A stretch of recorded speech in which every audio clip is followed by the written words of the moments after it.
Large parts of India have experienced their worst drought in decades this year. The monsoon, which usually provides some relief, was weeks late, and when it finally arrived, it was once again deficient, with less rainfall than expected.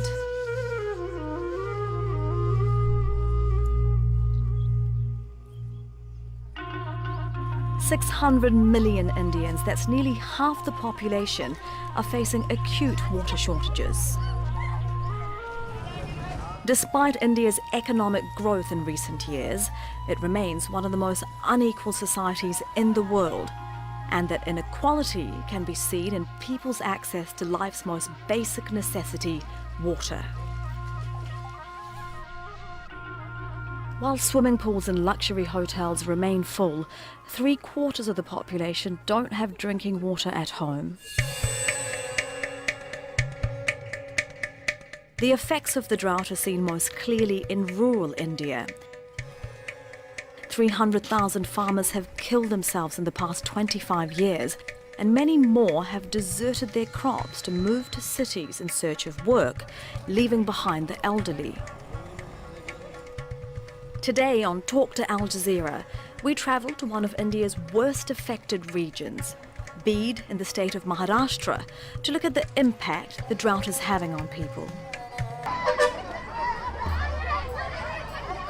This is the moment villagers wait for, sometimes for days, the arrival of a truck carrying a tank of water. The desperate scramble for one of life's most basic necessities.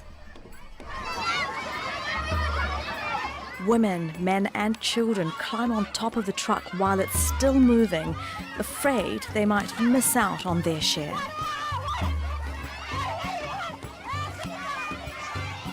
These government tankers provide about 20 litres of water a day per person. That is the size of this bucket. And the women here ration that water for all of their household needs, including drinking, cooking and bathing. Sitabai Gaikwad lives in Ahirwadgaon village with her daughter and granddaughter. She teaches at the local school. Sitabai, how hard is life for you right now because of this drought and the lack of water? लय जीवन कठीण आहे. पाणी मिळत नाही. Tanker आलं तर ते pipe टाकलं तरच पाणी भेटतंय. आणि ज्याचे पाणी पाईप टाकायला माणूस नाही, त्याला पण पाणी भेटत नाही.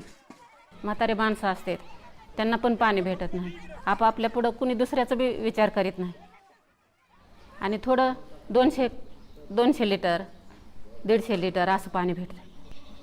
त्याच्यामुळेच त्याच्यात भागावं लागतं. 4 दिवस जर गेलं तर ते पाणी पण पुरत नाही. मग एक तरी हंडा जाऊन कुठून तरी आणावं लागतं. तर ते जवळ नाही, 2 किलोमीटरवर जाऊन हंडा भरून आणायचं आणि त्याच्यातच भागवायचं थोडं असं.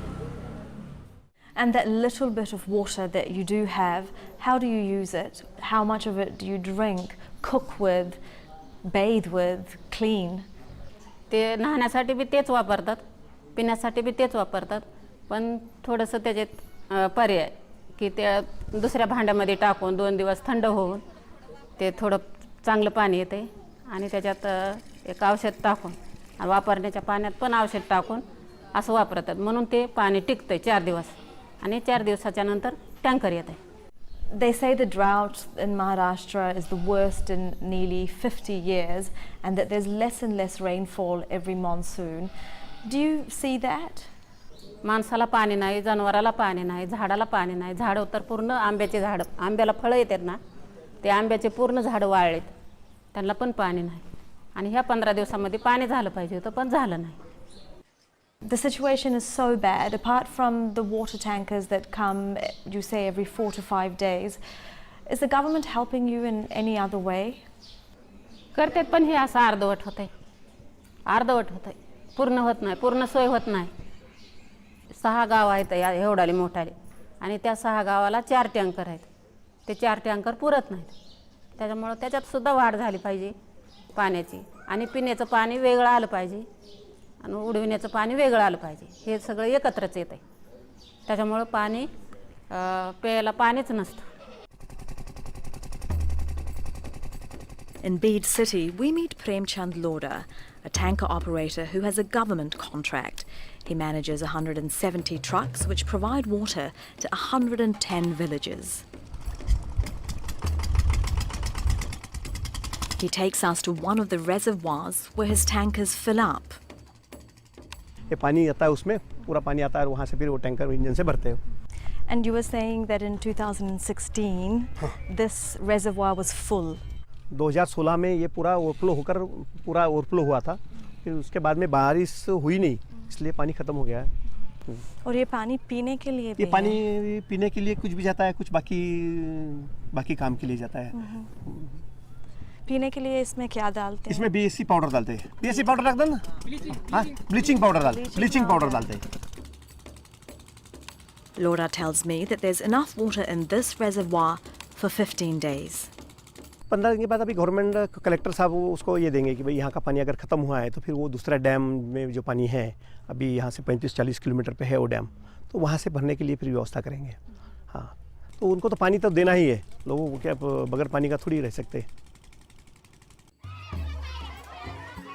In Maharashtra, more than 6,000 tankers supply water to 15,000 villages every day.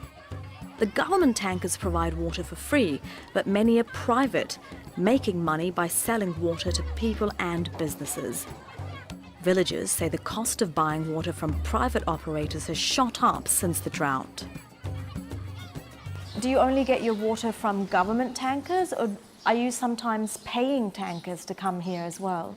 हो, विकत घेतात. एक जार असते, जारची गाडी येते, त्याच्यामुळं 30 रुपये भरून आम्ही प्रत्येक वेगळं पाणी प्यायला ज्याची जशी ताकद असेल तसं घेतात. कुणी घेतंय, कुणी नाही घेत. कुणी विहिरीहून आणतं, कुणी जारचं पाणी घेतं. तर ते सुद्धा जड होते. 900 रुपये महिन्याला भरायचे जड होतात. कारण पोटालाच भाकरी भेटना, पाणी भेटना, तर मग ते तरी कुठून भरावं. There are also complaints about government tankers. Everywhere we go, people tell us the water trucks don't come as often as they should. The water tankers are supposed to come every day, but we're hearing from many people that they're only coming every 4 or 5 days. What's your experience? होऊ शकतंय. ते टँकरमध्ये कधी हेच नसतं, डिझेलच नाही, तर कधी कशाचा तरी प्रॉब्लेम येतो. मग अशी आम्हाला पण शंका येते की कसं काय दर दिवसच टँकर कसा भरणार नाही, डिझेल कसं भरणार नाही. भरणार, पण ह्यांचाच काहीतरी प्रॉब्लेम असणार आहे असं पण वाटतं. To figure out what's wrong, GPS tracking devices have been installed on all 1,000 government tankers. The water tankers which you are providing, why are they being GPS tracked? Because we want effective monitoring, and sometimes we get a complaint that tankers are not going on route, or they are not completing their trips. So we have put GPS on all tankers. Because there are allegations, of course, that some water tankers operators are benefiting from this terrible situation. That's a different scenario. In fact, if we see human history, we find many people trying to benefit like war-like situation, benefit in war-like situation. So that's a different aspect of human being. But if we are talking about the tankers, that's true that there are some places, and we are getting, or we get complaint from the local villagers, because tankers are 1,000 tankers are approximately making the 2,000 trips, and sometimes engine fails, sometimes there are human errors, sometimes many other problems, and due to that those regions tankers are unable to fulfill their trip or their promises. So people complain to us, and there is a grievance redressal system. If we get the complaint, or if we by mobile, by telephone call, then immediately we try to track down the GPS of that tanker, where is the location, what is the problem, and we try to readdress the situation. And do you ever think that it's incredible that we're in a situation where we have to put GPS tankers which are carrying water, which should be the most basic of necessities? In fact, GPS is the latest technology, and I think latest technology should be used to bring transparency and accountability in the administration and in government, and because government is using tankers as a tool to provide the water, so obviously technology should be used. Yeah, but it highlights, doesn't it, that water has become so precious. That's true. Water has become the precious. We asked Premchand Lauda if he's certain his workers, who should be providing water for free, aren't making money from the drought. There have been a lot of stories, a lot of allegations actually, that some tanker operators are benefiting from the drought in the state, that they are actually making money. Are you certain that all of your operators and that your workers are doing what they're supposed to, getting the water to the people who really need it and not profiting from their need? नहीं, ऐसा है, अभी उसमें GPS system है, हर tanker कहाँ पर जा रहा है, कहाँ पर खड़ा है, ये कलेक्टर ऑफिस में भी बताता है, जिला परिषद में भी बताता है। वहाँ पर कुछ लोगों की व्यवस्था की है हर तालुके में, तो वो बताते हैं कि भाई ये टैंकर आया नहीं, ये टैंकर इधर गया है, वो टैंकर उधर गया कुछ, तो उसको वो फिर तो कॉन्ट्रैक्टर पे आता है ना, उसके ऊपर तो ब्लैक लिस्ट में आ जाता है, वो उस पर गुना दाखिल होता है वो। You're confident that all of your workers are doing the right thing, but are there some that are taking advantage of this situation and are making money? तो ऐसा तो अभी कुछ बोल नहीं सकते, कभी होता भी है ऐसा। Whatever the reasons for the lack of water, Sitabai wants them resolved. She says she wants a better life for her daughter and granddaughter. बदल व्हावं वाटते. आम्हाला जे त्रास झालेला आहे ते आमच्या मुलांना, आमच्या सुनाला, आमच्या लेकीला कुणालाच हो नाही त्रास. आम्ही जास्त त्रास काढलाय. विहिरीतून पाणी शेंदून काढायचं, पुन्हा ते डोक्यावर घ्यायचं, आणायचं, त्याला साठवायला काही नव्हतं. आता तरी ते येतात बॅलर्स घेतलेत आता समजा, तर ते थोडा बदल वाटला. आणि ह्याच्यातून पण दुसऱ्या ठिकाणी गेलं तर तिथं जास्त बदल वाटतोय आणि आमचं गाव असं आडवळणी पडलेलं आहे. But across Maharashtra, many farmers are leaving their land and villages because of the lack of water, which in these farming communities often means a lack of work. In the city of Aurangabad, we meet Panduram More, who left his 40,000 square metre cotton farm in his village 6 months ago because of the lack of rain. He now lives in this cramped, rented room with his wife and 2 children. 2 years of drought have forced him to find work as a labourer in one of the many factories in Aurangabad. Mr. More, you have 10 acres of land in your village. Why did you leave that to come rent a small space, just one room for you and your entire family? तिकडे काम नाही, या छोट्याशा खोलीमध्ये राहायला मजबूर आहे इथे मी. म्हणजे पाऊस वेळेवर येत नाही तिकडे. जमीन असताना 2 वर्ष झालं, जमीन असताना ही काय उपयोगाची नाही जमीन. म्हणजे फॅमिली जगू शकत नाहीत तिकडे आम्ही, म्हणून इकडे यायची वारी आलेली आहे. म्हणजे छोटे छोटे मुलं आहेत आमच्याकडे, शाळेत घालायची, त्यांना पैसा असं लागणाऱ्या वस्तू आहेत ना. So you're a farmer by trade, you've come to the city. What are you doing here? इकडे आम्ही गवंडीचं काम करतो, म्हणजे गोण्या हे उचलायचं काम, असं काम करावं लागलं, मजबुरी ना, नाही तर नसतं केलं. हे जर पाऊस जर आला असता का हे काम केलं नसतं ना आम्ही. And where are you doing this work? आम्ही एक कंपनीमध्ये करतो, इंडस्ट्रीमध्ये. And the company makes? मी जिकडं गोणी उचलितो का त्या कंपनीचं नाव क्लासबर आहे. So you work in a factory that's actually making beer at a time when the villagers have no water. What do you think about that? अवघड वाटते थोडं. म्हणजे कंपनी तिकडं पाणी ते पण विकत घ्यायला येतं, ती पण आता बंद पडून जाईल, पुन्हा कामच राहणार नाही. आता पाणी नाही आल्यावर काय सारच बंद पडणार आहे, काय चालणार आहे. जनावराला चारा नाही, काहीच नाही, पाणी नाही, कवर चालणार कंपन्या तरी, हे सारं बंद पडून जाणार. So you have a job and you are earning some money, you have a small place to live. Tell us more about what life is like for you here. Are you happy? Do you miss the village? इकडं तर madam कठीण जीवन आहे. म्हणजे इकडं कसं तरी गुद मारल्यासारखा जीव होतो, असा होता, पण इलाज नसतो ना माणसाला कोणत्याही. म्हणजे एक जीवन जगवायचं आहे ना, आपल्या मागं बरेचसे लेकरं आहेत, त्यांचं सारं जीवन जगवायचं आहे ना. मग असल्या परिस्थितीत काय करायला पाहिजे, मग ते मग कंपनीत आहेत सारे. The rains have failed for the last 3 years. What will you do if this continues? मग काय अवघड होऊन जाणार आहे. अशी परिस्थिती राहिल्यावर मग कसं जगायचं कसं, ह्याच्यावर काहीतरी सरकारने हे करायला पाहिजे ना. ते निर्णय घ्यायला पाहिजेत तातडीने. As well as providing water tankers, the government has set up cattle camps where it provides food and water so that animals stay alive. It's also encouraged farmers to insure their crops against failure through a nationwide scheme. The government says it's distributed more than $60 million to farmers in this district this year. What about the government's crop insurance scheme that they have for when crops fail for farmers? आम्हाला काहीही फायदा झाला नाही. सरकारी स्कीमच आली नाही तर असं काहीही फायदा झाला नाही सरकारी स्कीमचा. थोडाही कुणालाच नाही. एकही माणसाला असा झाला नाही. गोरगरिबाला त्याचा फायदा व्हायलाच पाहिजे, पण कुठलाही फायदा झालेला नाही. म्हणजे या स्कीम का नाही अर्ध्यातच खाऊन टाकते, तर गोरगरिबापर्यंत पोहोचतच नाहीत. ह्याच्यामुळे ही परिस्थिती व्हायला लागली. Are you making more money now that you're in the city? आता लय बिकट परिस्थिती व्हायली. इकडे बी काही नाही ना आता. आता चौकडच तसं व्हायलंय ना आता. जर इकडं चांगलं असतं परिस्थिती थोडी सुधारणा थोडी झाली असती, नाहीत नाही होत आता. तर इकडं तसंच आहे ना. तिकडं तसं आहे तर इकडे असं व्हायलंय. आता कंपन्या हे आता बंद पडत जाणार ना पाणी नसल्यामुळं.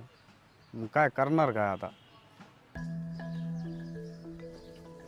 As more and more people migrate from the village in search of water and work, they're leaving behind the elderly who are struggling to get by. More says this is the only way to support his parents back in the village. Family, एक भाऊ, आई बाप असे आहेत ना, त्यांना जगवायची बारी आहे ना. त्याच्यामुळे इकडं मजबुरीने येण्याची बारी आहे आमच्यावर. In the village of Morwad, we meet 65-year-old Lakshman Mujimuli who lives with his wife Kesarbai. All 10 of their children have left the village. You have 10 children and all of them have left the village. Why? 5 पोरं आहेत, त्यांचे लग्न वगैरे झालेत, पर बायकाला घेऊन लेकराला घेऊन ते आपले मजुरी करायला देशावर पुण्याला तिकडे गेलेले आहेत. आता तिकडे गेलेले तर एक पोरगा काल परवा भेटीला आला. म्हाताऱ्याचं काय माझं दुःख आजारी होतो जरा, ते फोन केल्यावर ते माझ्या भेटीला आलं. माझ्या भेटीला आल्यावर मग हिकाडी गंभीर परिस्थिती पाण्याची चाऱ्याची. मी तुम्हाला सांगतो इथं मजुरी नसल्यामुळं वाईट परिस्थिती चालली. कधी आम्हाला पोटभर बी मिळतं, कधी उपाशी पोटानं मिळतं, किंवा मी तुम्हाला सांगतो कुणी आमच्यावर दखल देत नाही. So what is life like for you without that support and without your children here? तर आम्ही तसंच गावामध्ये रस्ता वगैरे झाडून देवाकडे जाऊन थोडं लोकांच्या पुढं करून मागासवर्गीय असल्यामुळं ही जागा जी आहे ग्रामपंचायतला ही जागा दिलेली आहे इथून इकडं 2.25 एकर. तर ही जागा ह्याला पिटायारसुद्धा नाही आणि ह्याला घरकुल मिळत नाही. ह्या घराच्या नकलवर मी तुम्हाला सांगतो कुठली येऊन जाणं मिळत नाही. आणि न मिळता मी तुम्हाला सांगतो कसं आहे की हे जीवन राहणं म्हणजे एखाद्या झाडावरल्या पाखरासारखं. आणि एवढी परिस्थिती वाईट आहे आमची. म्हातारी आपली पाणी आणलं तर मी तुम्हाला सांगतो मी उली तिली काहीतरी पोटासाठी मजुरी करून आणतो. आणि नाहीच भागलं तर पोरायला फोन करतो, मग पोरं आपले एक अर्ध येऊन भेटून 10-5 रुपये देऊन जातात. आता त्यांना बी 4-4 2-2 लेकरं येतं. आता 4-4 2-2 लेकरं असल्यामुळे त्यांचं भागून आमचं बी आम्हाला बी सांभाळायला मदत करतात. पण ती मदत कशी, ती 4 दिवस 4 दिवस टिकती की बस पुन्हा काय मजुरी नाही काय नाही. देऊ गंभीर परिस्थिती आहे आमची. What kind of labor work do you do and what did you used to do before? शेतकऱ्याची जायचं मजुरी करायची आणि ते हप्त्याभर मजुरी करून त्याची पगार यायची आणि त्या पगारीत तर राशन पाणी भरायचं. आणि टाईम जर आलाच तर आम्हाला सुद्धा ऊस तोडायला जावं लागतं. And how many of your problems and your situation is because there isn't enough rain and because year after year there's drought? ते पहिलं जी 4-5 मुलं जी होते ती शेतकऱ्याच्या घरी जाऊन गुरं सांभाळीत होते आणि त्यांचा पगार म्हणजे 10 रुपयेला एक गाय सांभाळायला होती महिना. आणि मग ते महिन्याचा पगार यायचा. कुठं शेणं काढायचे, कुणाचे सरपण फोडायचे, मी तुम्हाला तो कुठं डपडे वाजवायचे आणि झाडू स्वच्छता करायचे, घरदार झाडायचे. झाडू जी होते ते मी झाडू बनवायचा. आणि त्याच्यामध्ये मी तुम्हाला सांगतो हे आमचं कसं तरी भागायचं, लग्न वगैरे व्हायचं, लेकरायचं लेकीचं. मी तुम्हाला सांगतो असं जरा मिळून होता, मिसळून होतं. आता यांना 4-4 2-2 लेकरं झाले, हे भागाना म्हणून ती तिकडं कामाला जाते. Does the government help you in any way? सरकार मदत करीत नाही. काही बऱ्या घरच्या लोकांनी पैशावाल्या, काही बऱ्या घरच्या लोकांना पैशावाल्यांनी गुराढोरासाठी स्वतःच्या खिशातून पैसे खर्चून छावणी टाकलेली आपल्या गावाला. त्यांचा सुद्धा मोबदला त्या पोरायला नाही. And so when you hear Prime Minister Narendra Modi say things like every household in India will have piped drinking water in 5 years, what do you think? म्हणजे हिथून पाठी महागाल्याने जर सोय केली नाही, पोराचे म्हातारे झालोत आम्ही, आणि हिथून पुढं कशी सोय होणार ह्याचा विश्वास बसत नाही ना. कारण हिथून महागाल्याची विश्वास मोडेल येतं. आणि जर समजा गावाच्या कार्यकर्त्यांनी समजा त्या नेत्या लोकांची जर चांगल्या माणसाची किंवा देश चालवण्याची किंवा तालुका चालवण्याची जिल्हा चालवण्याच्या व्यक्तीसंग मिलाखत जर घेतली आणि त्यांनी जर समजा सुटक्यास भरून आणली तर ती सुटकास काय गरिबापर्यंत पोहोचत नाही. What would you like to see happen? आमची कल्पना म्हणजे की ही जागा नावची घरकुल मिळायला पाहिजेत किंवा आम्हाला बुड्डा बुड्डीला पगार चालू व्हायला पाहिजे. तर आम्हाला वाटतं की जरा थोडं सुखी जीवन राहावा, लेकरं बाळ आपल्यापाशी थांबावा, काहीतरी चांगल्या समाधानीच्या पद्धतीनं जीवन आपलं आहे तोपर्यंत कडीला जावा. Do you miss your children? Do you miss your family? दुःख वाटतं, पोट भरायला गेलेले दुःख आहेत ना. वाटतं. बसले तर आम्ही दोघं नवरा बायको टुकू आपलं विचार करीत, बाबा मीठ आहे तर पीठ नाही, पीठ आहे तर मीठ आहे. आपले लेकरं कुठं असतील, वारे वादळे ऊन आहे ताण आहे, काम कष्ट कबाड करीत असतील आणि त्याच्यातून आपल्या भेटीला येतात, 10-5 रुपये देते, दवाखाना बघतेत. काय करायचं, कसं करायचं विचार वाटतो ना. आज माझी लेकं सोना जर हिता असत्या तर चहा वगैरे तुम्हाला केला नसता.